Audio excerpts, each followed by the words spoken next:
Entonces, ¿qué es lo que debemos saber de las ayudas diagnósticas de piso pélvico y cómo las debemos enfocar básicamente para poder ser abordadas tanto por la fisioterapeuta, también como por el especialista, bien sea desde el punto de vista ginecológico, urológico o coloproctológico? Siempre se ha dicho que la herramienta más perfecta del ser humano es la mano. ¿Pero acaso la mano puede coger agua? ¿Acaso la mano puede coger aire? Jamás. El único que puede hacer eso se llama el esfínter anal. Y por eso es tan apasionante esto. Cuando vamos a hablar de ayudas diagnósticas, primero tenemos que hablar 2 o 3 palabras de lo que es la anatomía y la fisiología pélvica para poder analizar las imágenes que vamos a ver a continuación. Cuando vemos esta imagen coronal, vemos que el piso pélvico es como una hamaca. Es simplemente un tejido de sostén de múltiples músculos que nos ayudan a sostener toda la parte de los órganos intraabdominales para evitar que se hernien. Entonces, básicamente, eso es el piso pélvico. Es una gran hamaca, muy poderosa. Y está conformada, en principio, por el músculo pubococcígeo, pero también por el músculo puborectal, que lo tenemos aquí en la imagen sagital, que la doctora Constanza lo dijo claramente, que es fundamental, pero también por el hilococcígeo, y estos a su vez van a formar lo que es el elevador del ano. Esos 3, el pubococcígeo, el puborectal y el hilococcígeo, forman lo que es el músculo o la estructura el elevador del ano. Pero también tenemos los isquiáticos. Entonces, cuando estamos viendo que nosotros tenemos una integridad funcional que es anorrectal y que el recto es tan importante como el ano para la contención y para la eliminación adecuada de la materia fecal, porque por ahí hay una cantidad de estructuras, también una cantidad de estructuras musculares, pero también sensoriales.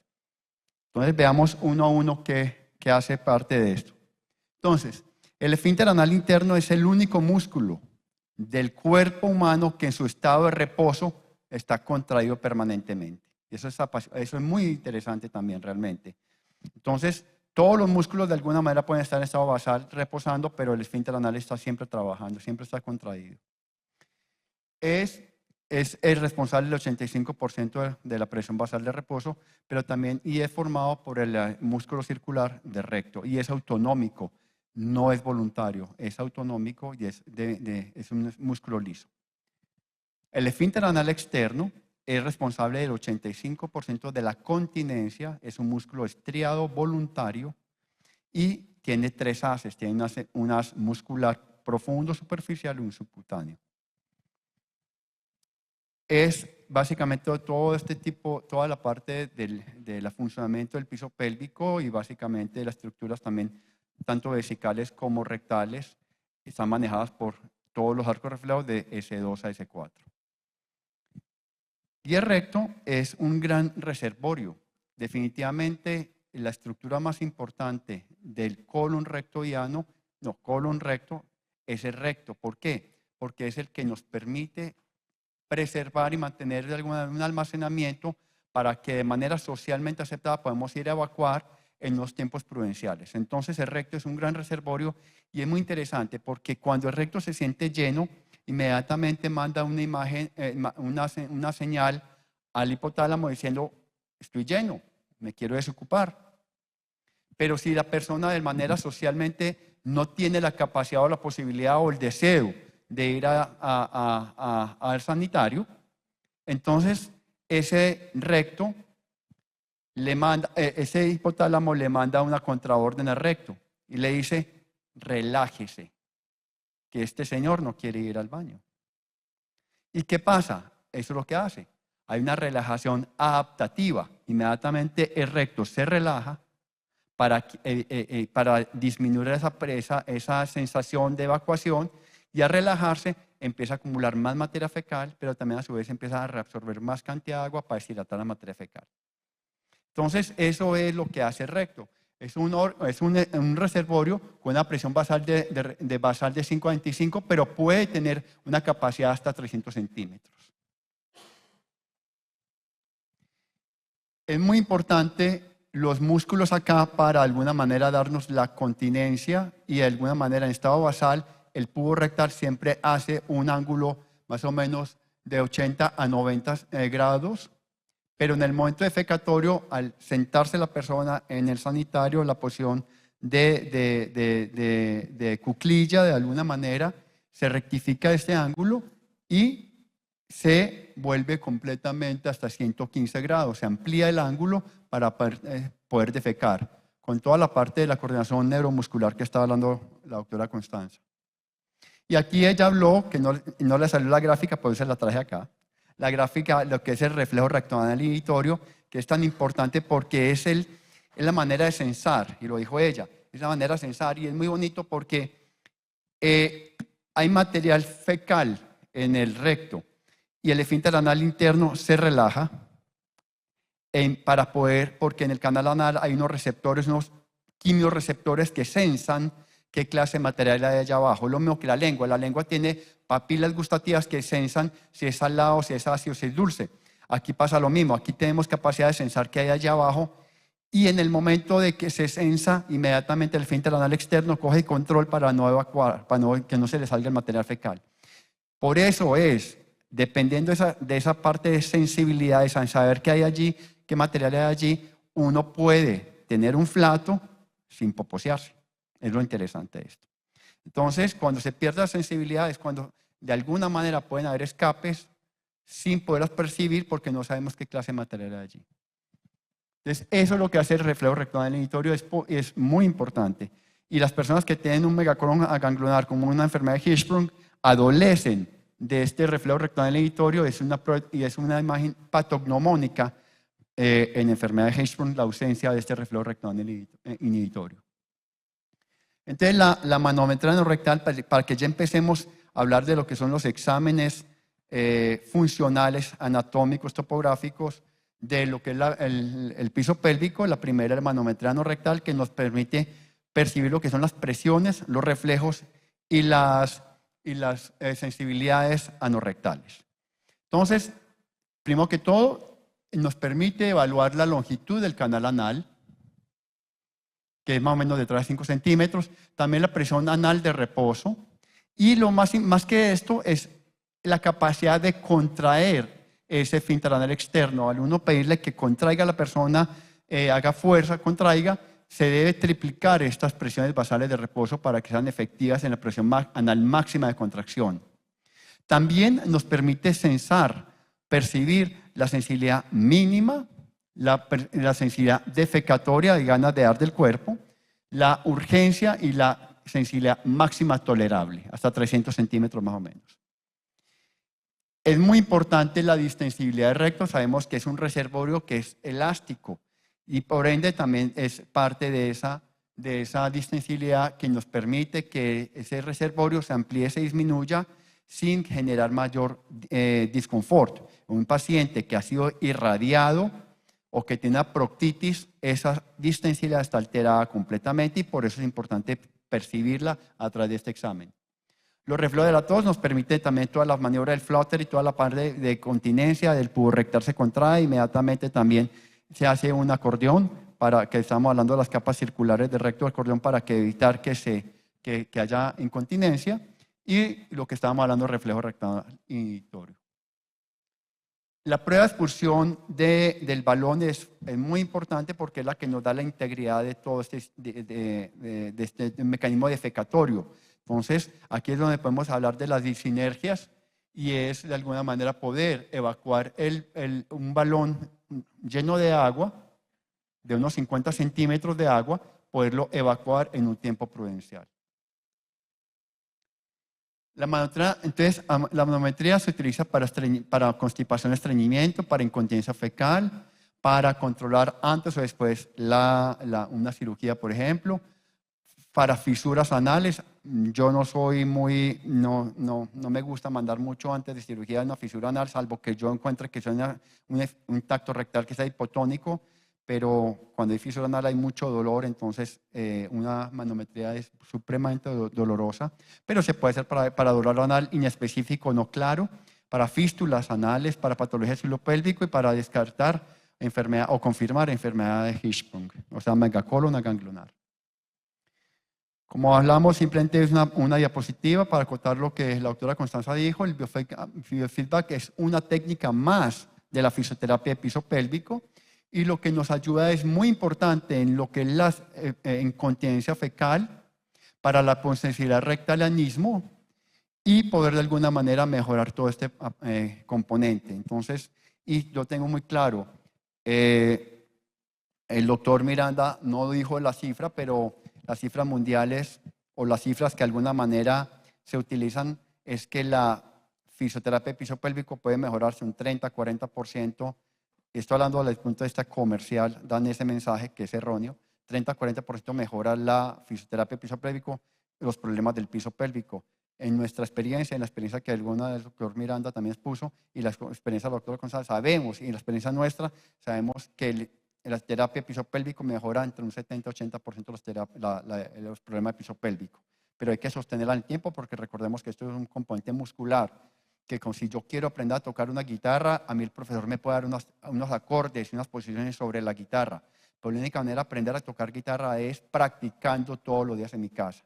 Y es lo que tienen que hacer los pacientes. Los pacientes somos todos inmediatistas, todos queremos caminar como se caminaba antes, pero es a través del tiempo, de la fisioterapia, de la paciencia, de la constancia, la que podemos llegar a feliz término. Y es un músculo, esto es una unidad neuromuscular que lo que hace es, si uno lo sostiene el tiempo con la práctica, se sostiene eso, como decía el doctor Miranda, después de 5 años todavía hay una mejoría de un 60-70% de lo que se logró inicialmente. Entonces, la endosonografía anal fue utilizada hace unos 25 años y fue la primer examen que pudo evaluar topográficamente, anatómicamente el aparato esfinteriano. Y es muy importante porque nos da una precisión morfológica, pero también funcional, como decía Constanza, de cómo es el movimiento, cómo es la actividad del piso pélvico y del esfínter anal. Entonces vemos, y también podemos ver otros órganos adicionales. Entonces, ¿para qué utilizamos la endosonografía anal? Para ver el aparato esfinteriano, para también diagnosticar, más que diagnosticar es clasificar pacientes con cáncer más anal que rectal, pero también se puede utilizar para rectal, abscesos, fístulas, prolapsos rectales, rectoceles, incontinencia anal urinaria, causas de dolor anal y rectal no claras, problemas de relajación esfinteriana y músculo puborectal, así como problemas musculares sinérgicos del piso pélvico y en constipación importante. Entonces, es interesante ver básicamente para rastrillaje de canal anal, de cáncer de canal anal. Nosotros tenemos 5 capas sonográficamente hablando. Y hay 3 hiperecoicas, o hiperecoicas que refringe, que da brillo, que da el color blanco. Y hipoecoica es la que no da brillo, que es oscura. Entonces, son tres capas. La primera capa es la interfaz entre el balón y la mucosa, que es hiperecoica. Luego una hipoecoica, que es la mucosa, la muscularis de la mucosa. La hiperecoica es la submucosa que brilla aquí muy bien. Luego hay una hipoecoica, que es la muscular propia. Y al final llega una hiperecoica, que es la interfaz entre la muscular propia y la serosa o tejido perirectal. Pero para efectos prácticos nosotros vemos básicamente buscando los defectos. Aquí hay un defecto, una ruptura del esfínter anal interno, que es el esfínter anal, aquí está roto completamente por una esfinterotomía demasiado agresiva. Y aquí también hay una ruptura completa del esfínter anal externo y el interno en un trauma obstétrico. ¿Será que podemos poner el video? ¿Se podrá? Aquí hay un video. No, ahí funciona ya, perfecto. Entonces, nosotros utilizamos posición lateral izquierda para empezar la endosonografía.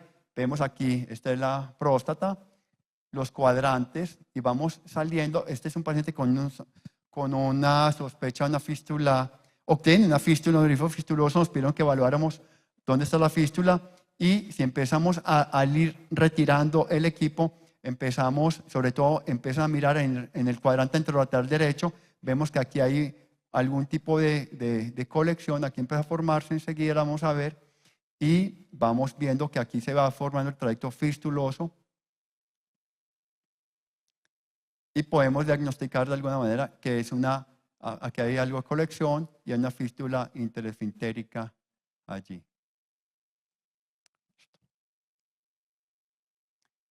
La electromiografía anal es muy importante porque recordemos que es un componente neuromuscular.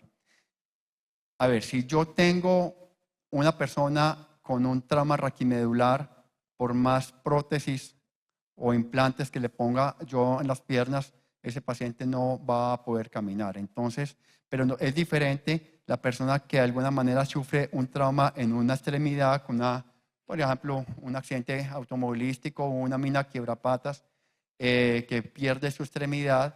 Yo le puedo poner a esa persona una prótesis. ¿Por qué? Porque tiene unos nervios que pueden ayudar a ese músculo a dar el movimiento, ¿cierto? Entonces, con la electromiografía nos permite censar y saber si allí hay conducción nerviosa y el arco reflejo S2, S4 está íntegro y los nervios pudendos están íntegros y hay transmisión. Y esa es una condición importante para poder implantar un neuromodulador en un momento dado si hay conducción nerviosa. Si no hay conducción nerviosa, posiblemente el neuromodulador tampoco va a servir. Y eso lo esbozó el doctor Miranda. Entonces, para mí el examen más sensible para poder saber el pronóstico, sobre todo para manejo, bien sea por neuromodulación u otro tipo de terapia, es la electromiografía, que es muy importante, que nos va a permitir, la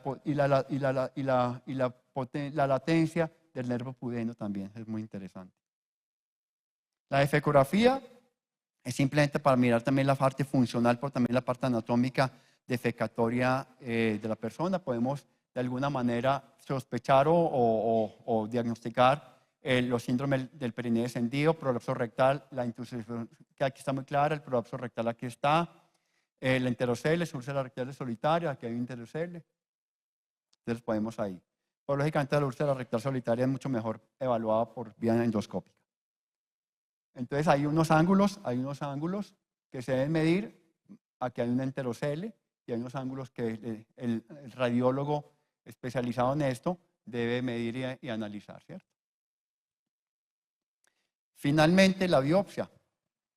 Esto es parte del piso pélvico y podemos de pronto en pacientes con megacolons aganglionares o con megacolon o megarectos, que de alguna manera con problemas de perinés, de obstrucción del tracto de salida, por ejemplo, tenemos que descartar problemas de alguna manera como el síndrome de megacolon aganglionar, como enfermedad de Hirschsprung. Y eso lo hemos hecho y estas son biopsias tomadas por nosotros. Pero más allá de todos estos exámenes, más allá de toda la tecnología, más allá de todas estas imágenes, si no sabemos hacer esto, nosotros no estamos bien enfocados. Creo que de alguna manera la naturaleza, Dios, nuestra especialidad nos ha puesto la manera de evaluar un órgano, una estructura al alcance del dedo. Eso es diferente el gastroenterólogo, que le toca mirar a través de un endoscopio el estómago porque no puede acceder al estómago de manera directa, o al páncreas, por ejemplo. Nosotros tenemos al alcance del dedo la estructura del órgano que nos da de comer y con el que trabajamos todos los días. Y mientras no aprendamos, estoy hablando de ginecólogos, urólogos, coloproctólogos, gastroenterólogos, fisioterapeutas, mientras no hagamos un tacto rectal, estamos fallando. Y siempre se ha dicho que el que no mete el dedo, mete la pata. Y yo, con el tacto rectal, puedo inferir, yo diría que casi que el 80% de la patología anal, yo no estoy hablando recto, no estoy hablando de colon, anal. Casi que con el dedo mío, con la historia clínica del paciente y el dedo mío, casi que diagnostico, sin ser petulante, 80-90% de la patología anal. O si no, pues, ¿para qué llevo 20 años metiendo el dedo? O sea, eso hay que hacerlo, ¿cierto? Entonces, esto tenemos que hacerlo. No nos puede dar pereza, no nos puede dar pena. Es en unas condiciones, lógicamente, adecuadas, que el paciente esté tranquilo, se le explica, se le pide permiso, todo lo que hay que hacer, pero el tacto rectal no puede fallar y no podemos omitirlo. Entonces, ¿cuál es el impostor de todas esas boquitas tan lindas? ¿Cuál será el impostor ahí? El ano existe. Tenemos que aprender a examinar el ano. No tener miedo a examinar el ano. Con esto, a través de un dedo, el examen más sencillo, más barato, más efectivo, todos podemos diagnosticar de manera temprana afecciones benignas o hasta malignas. Muchas gracias.